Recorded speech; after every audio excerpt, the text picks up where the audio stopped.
So now example 3, this one again, same ideas.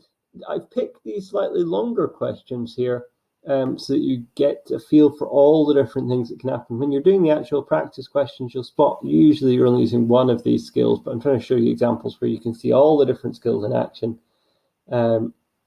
across a range of different situations. So hopefully when you come to the questions, you think, oh, these are slightly easier than what we were shown. That's the hope. So first thing we need to do, find the gradients of these two lines, okay? So we're not actually worrying about the angles. We don't know anything about them yet.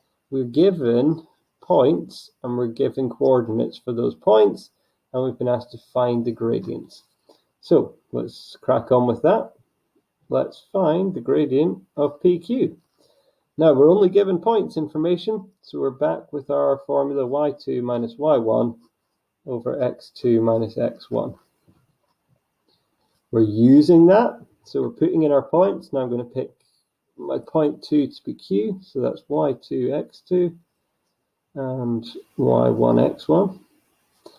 Just label them up to keep us right. So we get 4 take away minus 1 over 2 take away minus 3. Working that out, what do we get? Well, we get 4 take away minus 1 is 5, and over 5, so we've got 1. We're going to repeat exactly the same process with QR. y2 minus y1 over x2 minus x1. And this term is going to be out of my x1, y1, so we'll score that out so we don't get confused. x1, y1 is now that pair. So just updating what we've got. 4 take away minus 1 over, and this time we've got 2 take away 3. So that gives us 5. That gives us minus 1. 5 divided by 1 is just 5. Minus comes out the front. So we've got a gradient of minus 5. So part 1, done. And the anti-clockwise angles theta 1 and theta 2. So we're looking for the anti-clockwise angle between the horizontal and these lines. So that is just applying what we already know. So we have got that tan of theta 1 is going to equal 1. So theta, whoa, that's a q, not a theta. Theta 1 equals tan to the minus 1 of 1.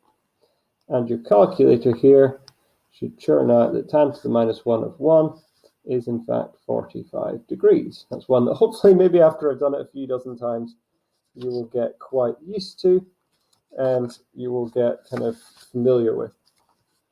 Next one we've got is tan of theta 2, and that equals minus 5. So theta 2 equals tan to the minus 1 of minus 5. And that, and you can again just pop it in the calculator. There's no harm in that. I'm just going to put that in. Now we're going to come up with a similar problem to what we did a minute ago. We get minus 78.69000675. Now that is clearly an obtuse angle up here. Hopefully you can still see that. Can you still see that? Yeah. This is an obtuse angle, but 78 is an acute. So actually what we've worked out is this negative angle coming clockwise.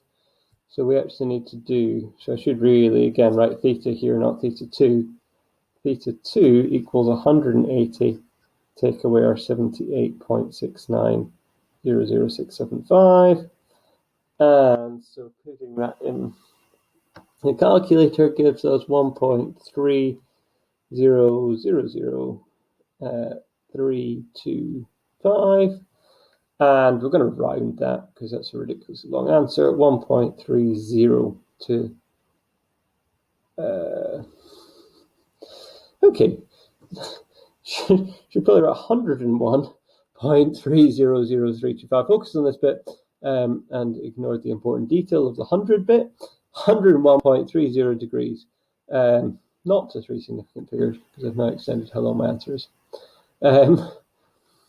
So key thing is this takeaway calculation. Don't get distracted by my slight mistake there, where I forgot how to take away properly. So we've got this angle. The reason I knew it wasn't 1.3 was I was looking at the diagram going, that makes no sense. So always check. Now, we've got one final thing to our question. I'll just shift it down so you can see, which says find the equation of the line PR. Well, actually, this doesn't involve part 2 here, but it is a good reminder of our skills. So this is part C. Should have labeled my parts B there. So we want the equation of the line PR. Well, first thing we have is we know the gradient of PR. The gradient of PR is what we worked it out to be. We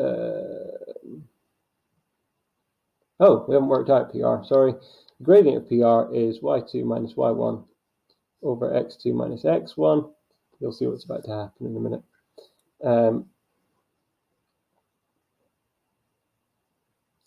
And that gives us minus 1 take away minus 1 over 3 take away minus 3. And that, if we look at it, gives us nothing over 6, which is nothing. So our gradient is 0.